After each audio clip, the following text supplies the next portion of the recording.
لومي بزعب حدا بزحت بلحت دق أنستيو زحوقو كنا خا أوشتن أزوز السقين مستر كن الزراريبنا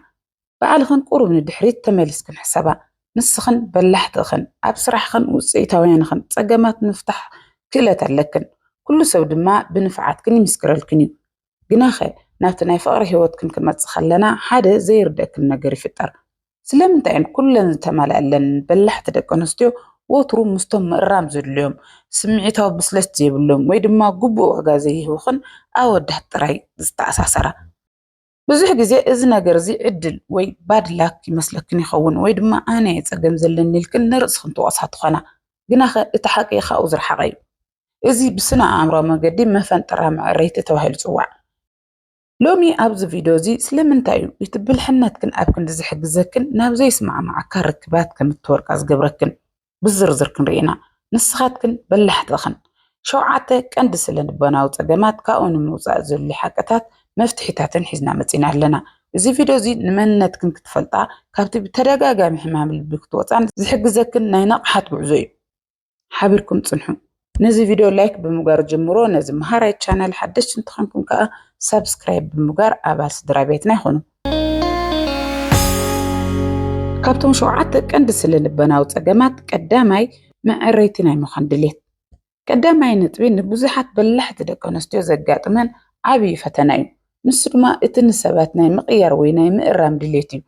نسخن بلحت سلازوخن كن أبتمرت خن يخون أبسرح خن نزقات ما كنت أقامات ببلحت كنت فتحه لم يكن خن حالا نقر انت تبالشو كم يقر كم تعريت فلتاخن إزي ناي مفتح بروبليم سلفين كلت كن قنا نهب فغر خمات زخلو ما فانتري خونكن تسقم زلو سمعيتا وصلي زلو ويدما بهوت استبالشو ودي مصر خبكن اتبالحنات كن إزي سبزي انت حق زيخ ياريز بالتسفى يهبكن نوعو خم حدا بروجيت ويكتسر حلو زلكن عمان غيركن توصدو نسخن حاكمو مماخرتو عديو مرحتن كتكونات تسعرا يتزحزن قناب بزيارة هتحقزو من السعركن نسو زيارة انها تزقعكن نسخن دما انا لخم كنت خدا سلام انتين بلحت دق أنستيو نزيز قبرا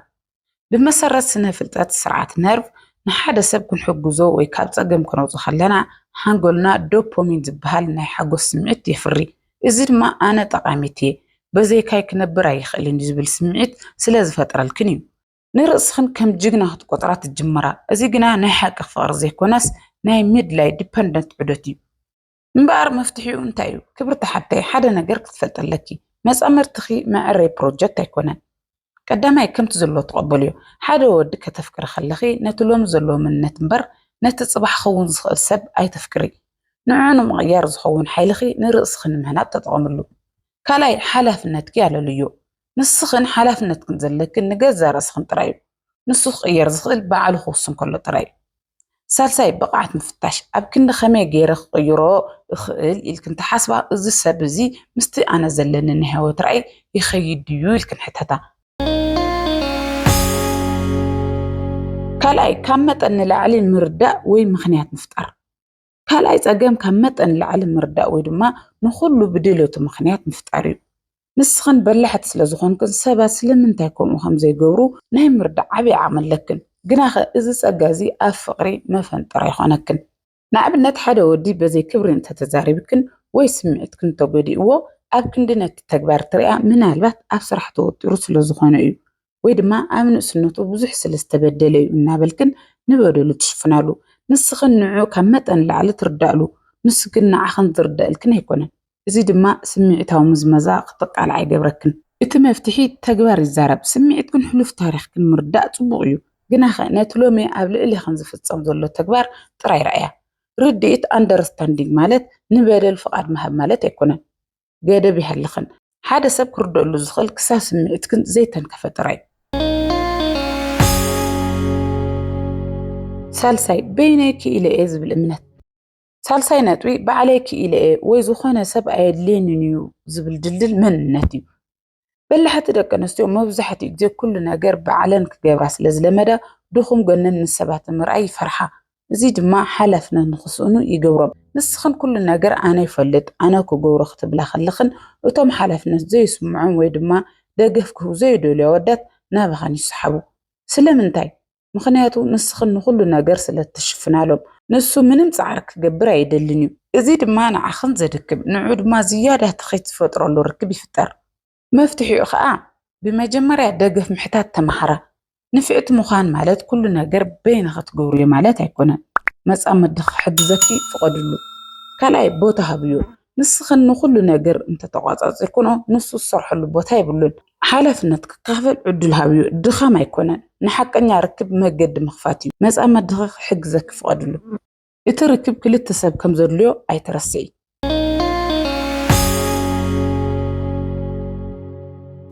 رابعي መንነትክን ምስ ፈትሐት ፀገማት ምትእስሳር እዚ ነጥብ እዚ ርእሲ ክብረትክን ምስቲ ንሰባት እትህቦ ሓገዝ ወይ እተምፅኦ ፍታሕ ጥራይ ከተተኣሳስሮ ከለኽን እዩ ንስኽን በላሕት ስለ ዝኾንክን ሰባት ንፍዕቲ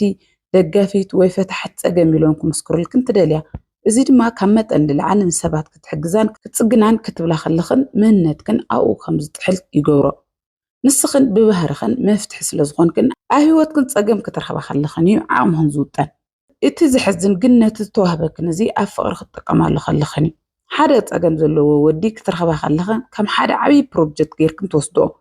ንዕዑ ክትቅይርኦ ክትዕርዮ ወይ ክትዓውትኦ ክትፅዕራ ከለኽን ሓቀኛ ትርጉም ዘለዎ ስራሕ ትሰርሓ ዘለኽን ኮይኑ ይስማዓክን ንምንታይ እዩ ዝኸውን እቲ ሓቂ ግና ፍቕሪ ማለት ፕሮጀክት ኣይኮነን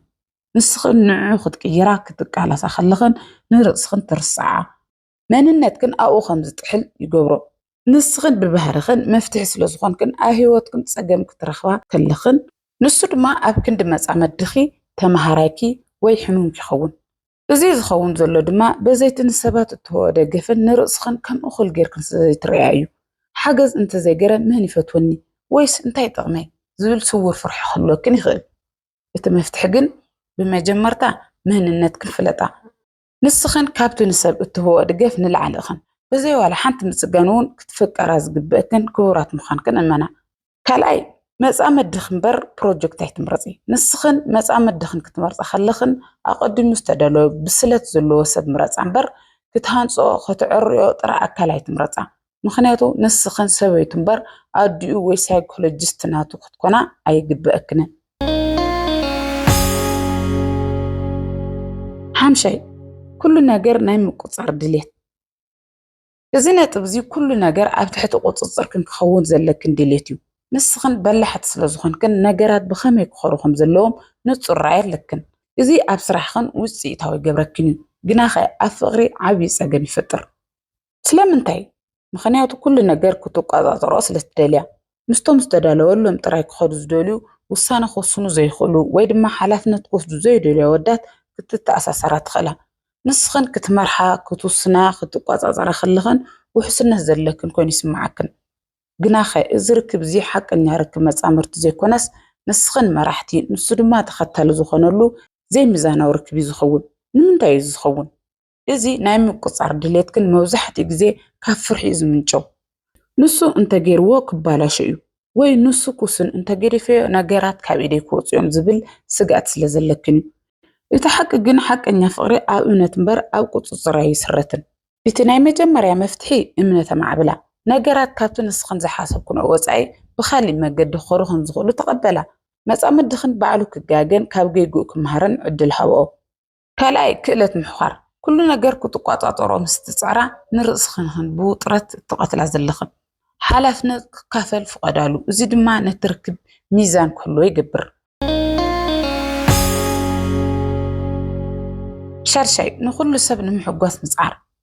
እዚ ነጥቢ ንኩሉ ሰብ ንምሕጓስ ዝግበር ላዕልን ታሕትን እዩ ንስኽን በላሕት ስለ ዝኾንክን ሰባት ብዛዕባኽን ዘለዎ መረኣያ ብጣዕሚ የገድሰክን እዩ ኩሉ ሰብ ክብረት ለዋህ ከምኡ ድማ ንኩሉ ትኽእል ገይሩ ክርኤክን ትፅዕራ እዚ ድማ ኣብ ፍቕሪ ክትመፃ ከለኽን ናይ መፃምርትኽን ድሌትን ስምዒትን ካብ ናይ ባዕልኽን ድሌት ቀዳምነት ክትስርዓሉ ትግደዳ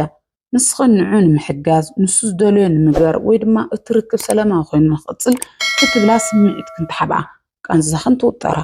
ኣነ ፀገም ኣይፈጥርን ወይ ንኩሉ ነገር ባዕለይ ክፈትሖ እየ ክትብላ ከለኽን እቲ ሰብ ንዓኽን ከም ሰብ ዘይኮነስ ከም ናይ ስምዒት መፅለሊ ክጥቀመልክን ይጅምር እዚ ድማ ንዓኽን ውሽጥኽን ባዶ ከም ዝተርፍ ይገብሮ ንምንታይ እዩ ዝኸውን ዘሎ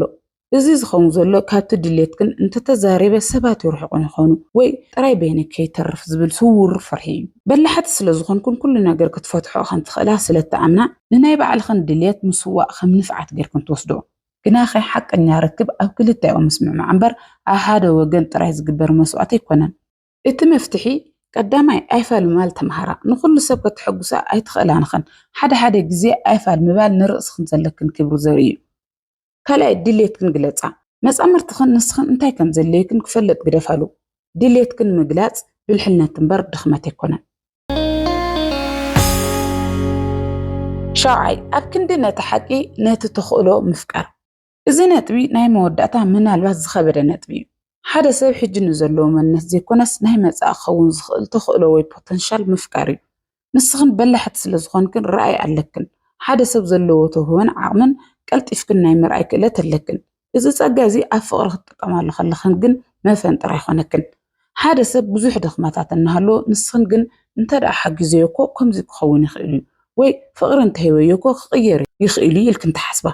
ብሓፂሩ ንስኻትክን ነቲ ኣእምሮኽን ዝሰኣለክን ጽቡቕ ስእሊ ናትኡ ክንተፍቅራ ዘለኽን እምበር ነቲ ሕጂ ቅድሚኹም ዘሎ ሓላፍነት ዘይወስድ ቃንዛ ዝህበኩም ዘሎ ሰብ ኣይኮንክንን። ንምንታይ እዚ ዝኸውን?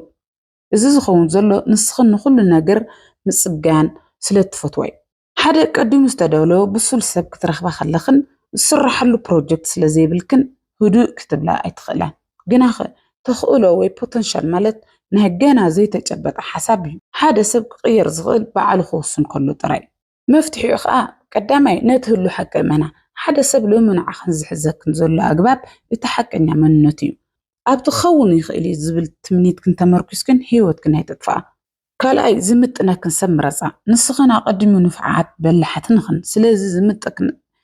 ስለዚ ዝምጥነክን ቀዲሙ በፂሑ ዘሎ ስምዒታዊ ብስለት ዘለዎ መጻምርት እምበር ክትሃንፅኦ እትፅዕራ ጥራ ኣካል ኣይትድለያ። ክብርቲ ሓተይ እዚ ኩሉ ዝበልናዮ ነጥብታት ንዓኽን ምውቃስ ዘይኮነስ ነቲ ዘለኪ ዓብዪ ዓቕምን ብልሕን ብትኽክለኛ መንገዲ ንኽትጥቀመሉ ንምሕጋዝ እዩ። በላሕን ንፍዕትን ምዃንኪ ጸጋ እዩ። ግና ኸ እዚ ጸጋ እዚ ንዓኽ ዝምጥን ዝኽብርን ዝድግፍን ርክብ ንኽትሃንጽ ክሕግዘክ እምበር ጾር ናይ ካልኦት ሰባት ንኽትሽከሚ መንገዲ ክኸውን የብሉን። ዘክሪ ሓቀኛ ፍቕሪ ማለት ንሓደ ሰብ ምጽጋን ዘይኮነስ ምስቲ ንዓኽ ዝምጥን ብስለት ዘለዎ ሰብ ብሓባር ምዕባይ ማለት እዩ። ዋላ ሓንቲ ነገር ክትውስኺ ወይ ክትቅይር ከይደለኺ ክትፍቀር ይግባእኪ እዩ። እዚ ቪድዮ እዚ ጠቓሚ ኮይኑ እንተረኺብክዮ ነተን ከማኸ ዘለዋ በላሕቲ ዕርኽትኺ ኣካፍልየን። ኣብ ኮመንት ከዓ ካብዞም 7 ነጥብታት ንዓኽ ዝያዳ ዝተንከፈከ ኣየና እዩ ኣካፍለና። ብምክታልኩም የቐኒልና። ኣብ ዝቕፅል ቪድዮ ክሳብ ንራኸብ ሰላም ኩኑ፣ ጠጥዑሙ ንኹሉ ሰብ ዓለም። ቻው ቻው። ብምጥቃም ብዛዕባ ለባምነትን ብልሕን ደቂ ኣንስትዮ ክንዘራረብ ኢና። ሎሚ ሓንቲ ለባም ጓል ኣንስተይቲ ኣብ ዘረባ፣ ኣብ ኣተሓሳስባ፣ ኣብ ግብራን ክትጥቀመሎም ዝግባኣ 8 ወሰንቲ ነጥብታት ንርኢ ኢና። እዞም ነጥብታት እዚኦም ክብረትኪ ዝውስኹን ንዓወትኪ መንገዲ ዝፀርጉን እዮም። እታ ቀዳመይትን ኣዝያ ወሳኒት መለለይት ለባም ጓል ኣንስተይቲ ጥበብ ኣብ ኣዘራርባ እዩ። ብዙሕ ሰብ ዘረባ ጥራይ ዝመስሎ ንሳ ግን ስቕታውን ቋንቋ ምዃኑ ትርዳእ እያ። ንኣብነት ኣብ ዘየድሊ ክትዕ ወይ ሓሜታ ክትኣቱ ኣይትረአን። ሰባት ክዛረቡ ከለዉ ስምዒት እምበር ተሃዋኺት ምላሽ ኣይኮነትን። ዝተዛረብክዎ ቃል ንሰብ ክሃንእ ድዩ ወይስ ክቕስል ኢላ ቅድመ ምዝራባ ትመዝን። ሓንቲ ለባም ጓል ኣንስተይቲ ብዘረባኣ ሰላም ትዘርእ፣ ዝተጨነቑ ተጽናዕንዕ፣ ንዝተጋገዩ ድማ ብጥበብ ትእርም። እንተዘይኮይኑ ክብራ ንምርኣይ ኢላ ድምፂ ኣይትልዕልን። ዘረባኺ ንጹርን ሓፂርን ክኸውን ከሎ ክብሪኺ ኣብ ቅድሚ ሰባት ኣዝዩ ይውስኽ። ንስኹም ከ ካብ ምዝራብን ስቕ ካብ ምባልን ኣየና እዩ ዝኸብደኩም?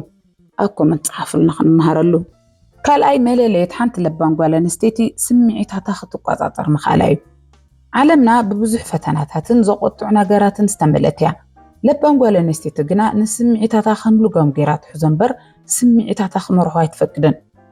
ንኣብነት ሓደ ሰብ ምስ ዘቆጥዕኪ ወይ ዘይተጸብኽዮ ነገር ምስ ዘጋጥመኪ ብእንኡ ብሕርቃን ምላሽ ካብ ምሃብ ሓንሳብ ደው ኢልክ ምትንፋስ ዓብዪ ብልሒ እዩ። ለባም ጓል ኣንስተይቲ ሕጂ ትዛረበሉ ጽባሕ ኸጣዓሰኒ ድዩ ኢላ ተሓስብ እያ። ስምዒትኪ ክትቆጻጸር ክትክእል ከለኺ ንመንፈስኪ ሰላም ትህብዮ፣ ነጸላእትኺ ድማ ዕድል ኣይትህብዮምን። ብስምዒት ተደሪኹ ዝውሰድ ስጉምቲ መብዛሕትኡ ግዜ ናብ ጣዕሳ እዩ ዘምርሕ። ስለዚ ለባም ጓል ኣንስተይቲ ንውሽጣዊ ሰላማ ካብ ኩሉ ንላዕሊ ትሕልዎ። ሓደ ሰብ ምስ ዘቆጥዐኪ ቅድሚ ምላሽ ምሃብኪ ካብ 1 ክሳብ 10 ቁፅሪ ቁፀሪ። ኣብ ህይወትኩም ብስምዒት ተደሪኽኩም ዝወሰድኩም መስጉምቲ ተጣዓስኩም ትፈልጡ ዲኹም? ኣብኩም መፅሓፍልና ኩላትና ክንመሃረሉ። ሳልሳይ መለለየት ሓንቲ ለባም ጓል ኣንስተይቲ ንገዛ ርእሳ ዘለዋ ልዑል ክብሪ እዩ። ንገዛ ርእሳ ምኽባር ማለት ትዕቢት ማለት ዘይኮነስ ንመንነታ ንኽብራታ ንዓቕማን ኣፀቢቓ ትፈልጣ እያ ማለት እዩ። ሓንቲ ለባም ጓል ኣንስተይቲ ሰባት ብኸመይ ክሕዝዋ ከም ዘለዎም ብተግባራን ብባህርያታን እያ መንገዲ ትሕብር።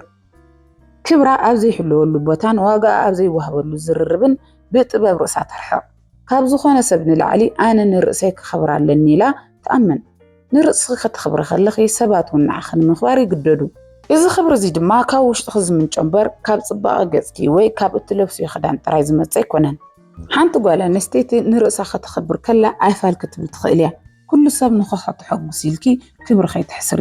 ብዛዕባ ክብሪ ርእሲ ክንዘራረብ ከለና ንዓኺ እንታይ ማለት እዩ? ኣብ ኮመንት ኣካፍልና። ራብዓይ መለለይ ሓንቲ ለባም ጓል ኣንስተይቲ ሚስጥር ናይ ምዕቃብ ዓብዪ ዓቕማ እዩ። እዚ ዓለምና ብወረን ብሓሜታን ተመልአት እያ። ሓንቲ በላሕ ጓል ኣንስተይቲ ግን ንልሳና ክትቋፃፀር ትኽእል እያ። ኩሉ ዝሰምዖቶን ዝረኣየቶን ንሰባት ኣይተውርን። ክልተ ሚስጥራት ኣለው። እቲ ሓደ ናይ ገዛ ርእስኺ ሚስጥር እዩ። ለባም ጓል ኣንስተይቲ ኩሉ ሕልናኣ ውልቃዊ ትልምታታ ናይ ስድራ ቤታ ሚስጥርን ኣብ ባዛር ኣይተንፅፎን። ሚስጥርኪ ሚስጥር ክኸውን ከሎ እሱርኪ እዩ። ምስ ኣውፅኸዮ ግና ንስኺ እሱርቱ ትኾኒ። እቲ ካልኣይ ከዓ ናይ ሰባት ሚስጥር እዩ። ሰባት ኣሚኖም ሚስጥሮም ከካፍልኹ ከለዉ እቲ ሚስጥር ምሳኺ ክቕበር ኣለዎ። ሓንቲ ለባም ጓል ኣንስተይቲ ብወራ ኣይትነብርን። ሰባት ኣብኣ ዝኸደ ሚስጥር ኣይወፁን ኢሎም ከኣምኑላ ከለዉ እዚ ካብ ዝኾነ ሃብቲ ንላዕሊ ክብሪ እዩ። ሕሰብዮ እሞ ሚስጥር ክትሕዝ ዘይትኽእል ጓል ኣንስተይቲ ኣብ ቅድሚ ሰባት ዘለዋ ተሰማዕነት ይሃስስ እዩ። ሚስጥር ክትሕዝ ክትክእሊ ከለኺ ግን ሰባት ይፈትዉኺ ይኽብሩኺ፣ ከም ዓባይ ለባን ድማ ይርኢኺ። ሓደ ሰብ ሓሜታ ሒዙልኩ ክመፅእ ከሎ ብልቦና ነዚ ነገር እዚ ክሰምዖ ኣይደልን እየ ኢልክ ምሕላፍ ናይ ለባም ምልክት እዩ። ኣብ ህይወትኩም ሚስጥርኩም ኣውፂኹም ዝሕዘነኩም ሰብ ኣጋጢምኩም ይፈልጥ ዶ? እቲ ትምህርቲ እንታይ ነይሩ? ኣብ ኮመንት ኣካፍሉና። ሓምሻይ መለለየት ሓንቲ ለባም ጓል ኣንስተይቲ ንዋጋ ግዜ ኣፀቢቓ ምፍላጣ እዩ። ግዜ ካብ ዝኾነ ሃብቲ ንላዕሊ ክትካእ ዘይኽእል ውህብቶ ምዃኑ ትርዳእ። ስለዚ ድማ ግዜኣ ኣብ ዘየድሊ ዕላል ኣብ ሓሜታ ወይ ድማ ኣብ ማሕበራዊ ሚድያ ብኸንቱ ክጠፍእ ኣይትፈቅድን። ሓንቲ በላሕ ጓል ኣንስተይቲ ግዜ ሃብቲ እዩ ኢላ ተኣምን። መዓልታ ብትልሚያ ትጅምር። ንገዛ ርእሳ ንምምሕያሽ፣ ንስራሓ፣ ንስድራ ቤታን ንመንፈሳዊ ህይወታን ዝኸውን ግዜ ኣፀቢቓ ትመቅል። ኣብ ዘይረብሕ ነገር ግዜ ምጥፋእ ማለት ህይወት ምጥፋእ ማለት እዩ ዝብል ኣተሓሳስባ ኣለዋ። ትዕዘቡ እንተኮይንኩም ዕዉታት ዝኾና ደቂ ኣንስትዮ ኩሉ ግዜ ብስራሕ ፅሙዳት እየን። እዚ ማለት ግን ግዜ ዕረፍቲ የብለንን ማለት ዘይኮነስ ነፍሲ ወከፍ ደቂቓ ንምንታይ ከም ትውዕል ትፈልጥ እያ። ግዜኻ ክትቁጥብ እንተኽኢልኪ ንውጥንኪ ከተተግብር ትኽእሊ። እዚ ድማ ናይ ርእሲ ተኣማንነትኪ ፍልፍል ይኸውን። ሎሚ መዓልቲ ግዜኹም ኣብ ምንታይ ኣጥፊእኹሞ? ሓሳብ ደው ኢልኩም ሕሰብሉ። ንኣኻትኩም ግዜኹም ዝሰርቀኩም ዓብዪ ነገር እንታይ እዩ? ስልኪ ድዩ ወይስ ዘየድሊ ዕላል? ኣብ ኮመንት ፀሓፉልና ክንመሃረሉ። ሻርሻይ መለለየት ሓንቲ ለባም ጓል ኣንስተይቲ ኩሉ ግዜ ንምምሃር ድልውቲ ምዃና እዩ። ለባምነት ማለት ኩሉ ነገር ፈሊጥካ ምውዳእ ማለት ዘይኮነስ ገና ዝምሃር ብዙሕ ነገር ከም ዘሎ ምፍላጥ እዩ። ሓንቲ በላሕ ጓል ኣንስተይቲ ኣነ ኩሉ ፈልጥ እየ ዝብል ትዕቢት የብላን። ካብ ዓበይቲ ጥበብ ትቐስም፣ ካብ መዘናኣ ተመክሮ ትወስድ፣ ካብ ንእሽተይ እውን ከይተረፈ ሓድሽ ሓሳብ ንምስማዕ ድልውቲ እያ። ንኣእምሮኣ ብንባብ መፅሓፍቲ ብጥቕሚ ትሕዝቶታት ወይ ድማ ብሓደሽቲ ክእለታት ኩሉ ግዜ ከተብልሖ ትፅዕር። ኣእምሮኺ ምስ ዝዓቢ ዓለም ክውን ምስኡ ተዓቢ ኢላ ተኣምን።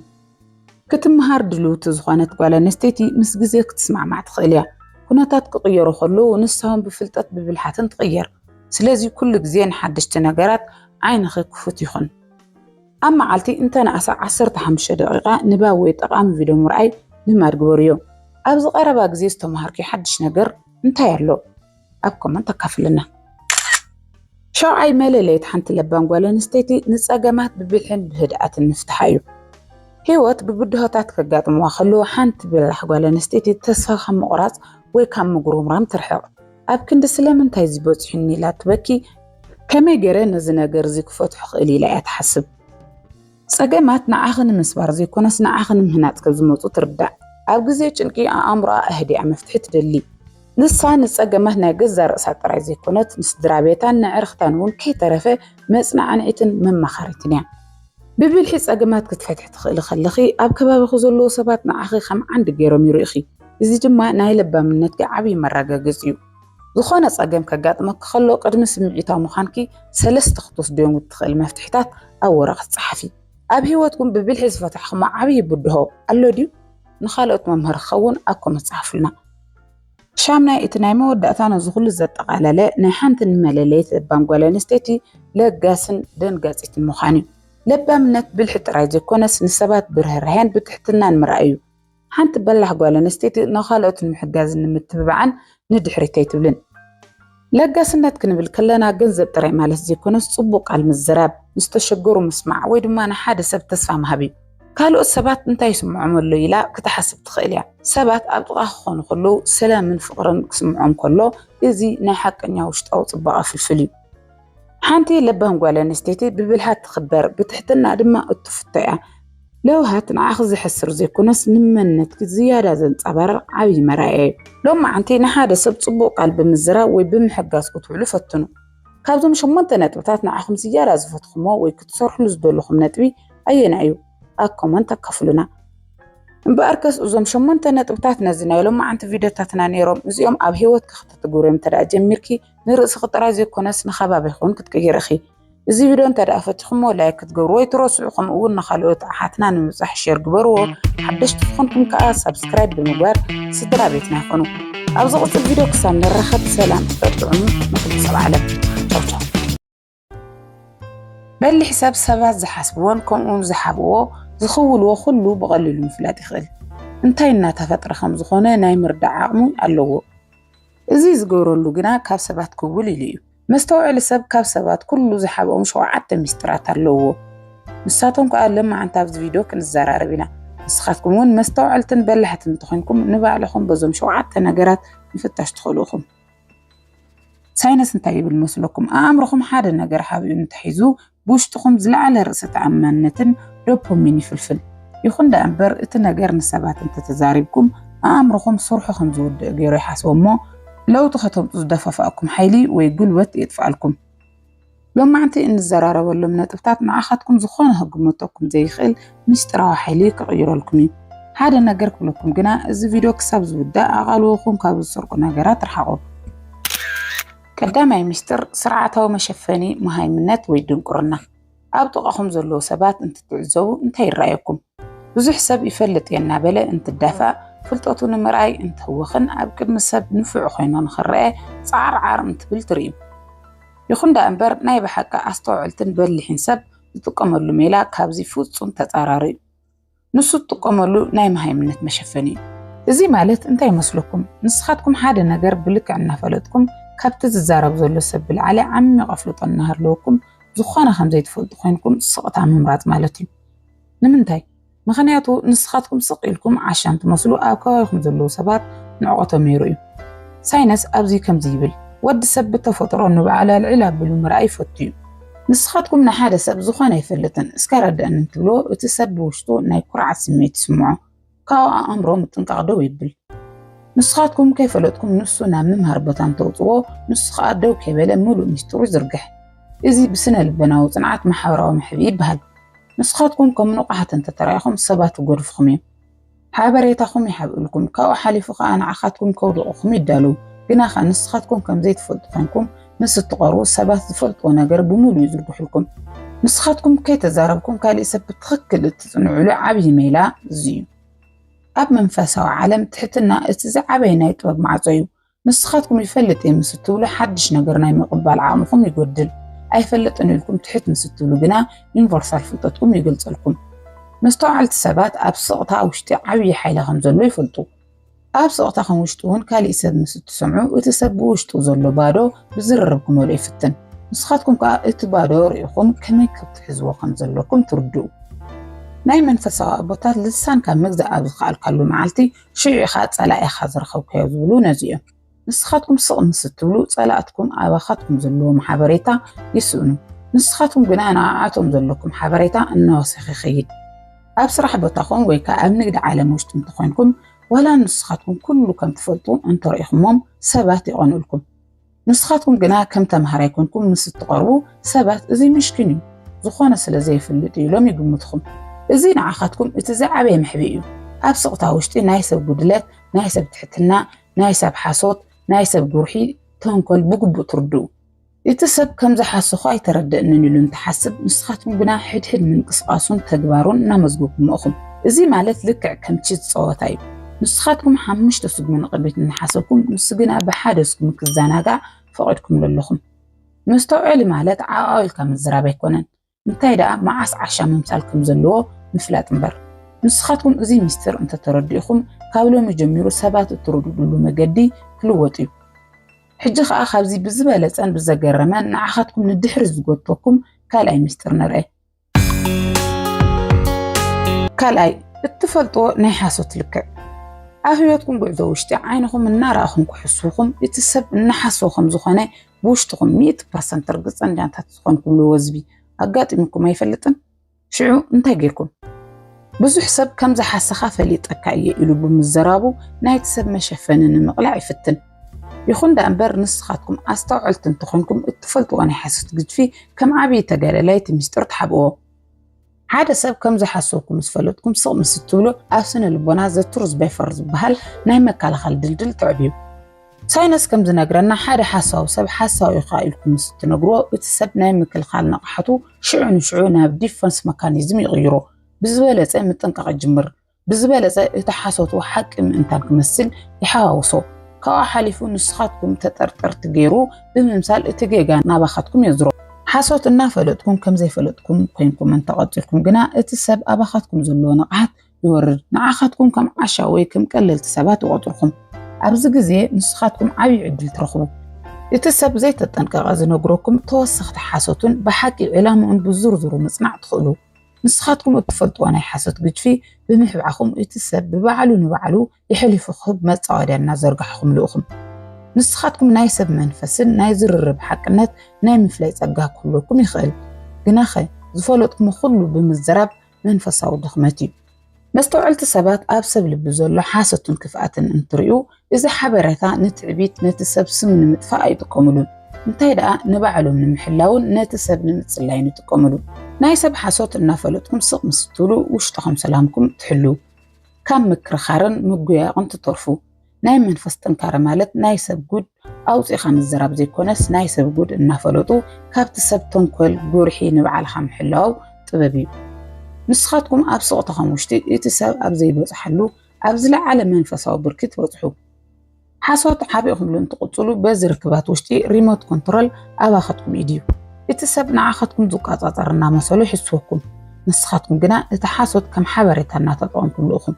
ንኣብነት ኣብ ስራሕ ቦታኹም ሓደ መሳርሕትኹም ናታትኩም ስራሕ ንምስራቅ እናሓስቦ እንተኮይኑ ፈሊጥ እየ እንተልኩሞ ሞባይል ወይ ስልኩ ይቕይር ስቕ እንተልኩም ግና ኣበይ ከም ዝጋግን ከመይ ከም ትከታተልዎን ንምፍላጥ ሙሉእ ግዜ ይህልወኩም ንስኻትኩም እትፈልጥዎ ናይ ሓሶት ግድፊ ብምሕብዓኹም ፀላእትኩም ንዓኻትኩም ዘዳልዎ ጉድጓድ ንዓዓቶም ይኸውን እዚ ካልኣይ ምስጢር እዩ ሳልሳይ ናይ ፀገማትን ናይ ቆስልኩም ናይ ብሓቂ ትርጉም ኣብ ህይወትኩም ውሽጢ ብዙሓት ክሕደታት ከበድቲ ሕማማት ይሕልፍኩም ክትኮኑ ትኽእሉ ኢኹም መብዛሕትኡ ሰብ ሕማሙ ፀገሙ ንሰብ ብምክፋል ወይ ከዓ ብምዕላል ሓልዮት ድንጋፄ ንምልማን ይፍትን ይኹን ዳእምበር ንስኻትኩም መስተውዕልቲ እንትኾንኩም ዘሕለፍኩሞ ፀገምን ዝረኸብኩሞ ትምህርትን እቲ ዝዓበየ ምስጢር ክትሓብኡ ኣለኩም ዘሕለፍኩሞ ኣስካሕካ ታሪኽ ወይ ሕማም ንሰባት ብዝነገርኩሞ ቁፅሪ ኣእምሮኹም ዝኾነ ስምዒት ካብ ሓድሽ ይህልዎ ሳይንስ ከም ዝነግረና ቆስልኩም ንሰባት ኣብ ትነግርሉ ኣእምሮኹም ናይ ጭንቀት ሆርሞን ወይ ኮርቲሶል ይፈልፍል እዚ ከዓ ቆስልኩም ኣብ ክንዲ ዝሓዊ ናይ ፍርሓትን ድኽመትን ክፍጠር ይግብር ፀገማትኩም መከራኸማ ኣብ ውሽጥኹም ምስ ትሕዙ ግና ኣእምሮኹም ነቲ ሕማም ናብ ጥበብ ናብ ምልዋጥ ዕድል ይረክብ ሕማምኩም ንሰብ መዛረብ ዘይኮነስ ንዓኻትኩም ናይ ውሽጥኹም ጥንካረ መማዕበሊ ይኾነልኩም ሰባት ንዓኻትኩም ምርኣይ ዘለዎም ብቁስልኩም ዘይኮነስ ብዝሕራሓንኩምሉን ብዝጠንከርኩምሉን መንነት ክኸውን ኣለዎ ቁስልኩም ንሰባት እንተነጊርኩም ከይፈለጥኩም ንሰባት መቆፃፀሪ መፍትሕኩም የሕሊፍኩም ንሃብኩምኹም ማለት እዩ ሰባት ናታትኩም ድኽመትን ዝሓለፍኩም ሕማማትን ተፈሊጦም ብኸይዲ ነቲ ነገር ንዓኻትኩም ንምጥቃዕ ወይ ከዓ ትሕት ኣቢሎም ንምርኣይ ክጥቀሙሉ ይኽእሉ መስተውዓል ሰብ ግን ጥረ እናሃለወ ንሰብ ኣይዛረብን ፀጎሙ ብስቕታ ኣብሲሉ ናብ ምኽሪ ወይ ናብ ዓወት ምስ ቀይሮ ጥራሕ እዩ ፍርኡን ዓለም ዘርኢ ንስኻትኩም ኣብቲ ሰዓት እንትሓሙ ብስቕታ ትፍወሱ بسقطة مستفوص خاص وخانك صورة زي خل ناحت مننت يلوكم ناي ود سب مكرات صقام كم حويو نسب ويزرو ويحرو نسخاتكم صقاماتكم نسبات مستزارو ناي تحوي وعي إنا بخونكم مخم يتصقام كم هراكم زمازع عمق منفس تمرتن بزرابخم تسنو سقطة ناي نفس مدحاني تزبهل نزيم أبتو شعور تتصقام معاكم دروي متن بعبيونا بكالي العز بلا بركي يساقاقركم نسخاتكم قصلكم تحابيكم حاكموا عدحنوا بس لكم قل نسخاتكم زي كوناس نخالو التصفى زخونا نعاوت نتبيخون نسخاتكم كابزي تطرفوا حدا خبري سبات بزعبكم زفلتوا نفعات تنكارن بر دخمتاتكم يكونا بخال ايكا بقول تفتفوسوا بمزراب تبخونوا حالي ناوشت او فوسي ملس سالسا ايكا زي تدفورو تخون سبات نعخاتكم زهاسلو زادكو علو ميستر حابري تايسون ازي سالساي مستري رابعاي ناي منفساو لممركم ناي قلاو ركبتكم عمقوتن بوشتكم سمعاكم برهنات نسب ناي مزراول فخلوكم يخيل قناخة نسخاتكم مستعلكم تخونكم ازي ناي نفس مستر كم كباراقها حابيخم كتحزوخم أما منفساو عالم حدا عبي يحقلو مستر كان نسب زناقر كي قطري كان ملوكوت الترخو بركي يقودل نسخاتكم دروخوكم ومنفساو تسقا نسب مستزارو يتحيلي منفسو يسئن نمنتاي مسلوكم مستركم نسب أتزارولو اتتمكرو نسخاتكم من فتاريخ من تراي أو ترخولو دلدل وصعي نامناي سباب نقاط مدلاي مسارحي غير كم دي عينه نقر تقالت اللي وي كم دي عينه تسمعين نمستبلو كي تردوكم اتقد السمعيت نسب الناشطكم موخم مستوعلت سبات قن ركباتهم من السماعين بر مس مدري كم زي كنا أطبقهم يفولتيو نسخاتكم بمستر طولت مستقورو مس أملاخكم مستقربو اتزاقبكم ومنفساو حلي بزرابخم زي كوناس أبقصكم برهان بزرربكم بأدبتكم أهيوتكم عوات يقلت بسنة لبنات صنعات نسخاتكم بوشتكم التأمل العمق حلي ويفاليو نسب زي تزاركم قطري يتفاليو أباخاتكم من نت يوسخ نسخاتكم أمنا يقلوا منفسكم من أمنا صوم ويتصولت نسبات تتزاربكم أمركم زي قبري كم محاورة مرئيتو قطرو زي كأ حالي فتوريفو نلو تتقورو زعري واقع يسونو نسخاتكم بسقطة أنت تلاماميركم قناء أمركم أقالوا ملو بملو ناوشت أو سلامي ملسو زي كأ بوشتكم زلو ناوشت أو جنكات هرمونكو قدلن ناقالوا عامكم كوسخان يقبر نسخاتكم بسقط خمتنا القوة وشتاو مقدس زخوانا خفظ زي خيل صنع من النت هبكم منفساو طنكاركم بوشتكم انتحزو بسبات زي قمت مستراو تخونو سبات نعخاتكم انتريو حاد عينت سلام حيلين يريد يخون دأنبر إتحالي كابي كم زمت كردو يخولن إزي مستراون عخاتكم كاب سبعة حاميتن كاب حماء منفساو طغعتن يكالا خلالكم إزي رابعي مستريو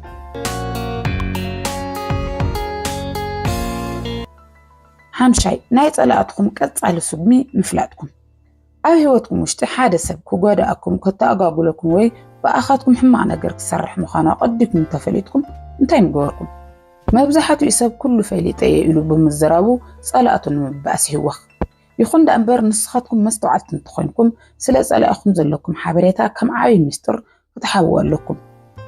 أبنا يقال لي هيوت وشتي حادة حقالو نسخات سألاقها خمز فلت كايو كيف فلتكا مقباري نسخاتكم نايت ألاقكم كتس على سبمي أقدمكم بمفلاتكم نسب وين نبعلو وين تتسأل عن تفليتكم سألاقكم شعو سلتي غير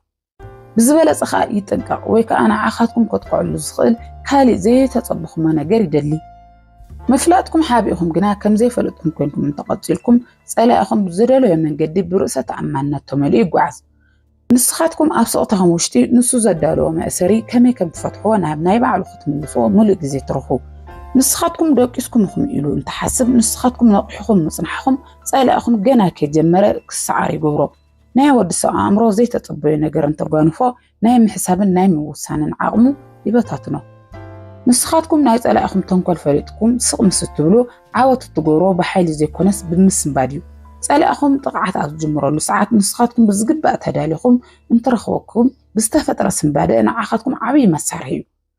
مفلاتكم محباكم طلائكم بأخاتكم زلوا حبريتا كغاغ تغبروا نسون عخاتكم كم قللتم تقطركم نسخاتكم غنا نتمن قصقاس لك خمجم حمش تسمي قدمكم نسخاتكم كي تزاركم طلائي بنهاتو تنكل لكم كبل تغبروا مالتي ازي حامشاي مستري شارشاي قبل إلي نفس خازل لك مترطر وشتاو طلالوتن بوشتقم إذن أجر كسر اللي ديخون عقمخي قال الندو زبل فرحات ويكا مترطر كسمعكم كله انتي تقورو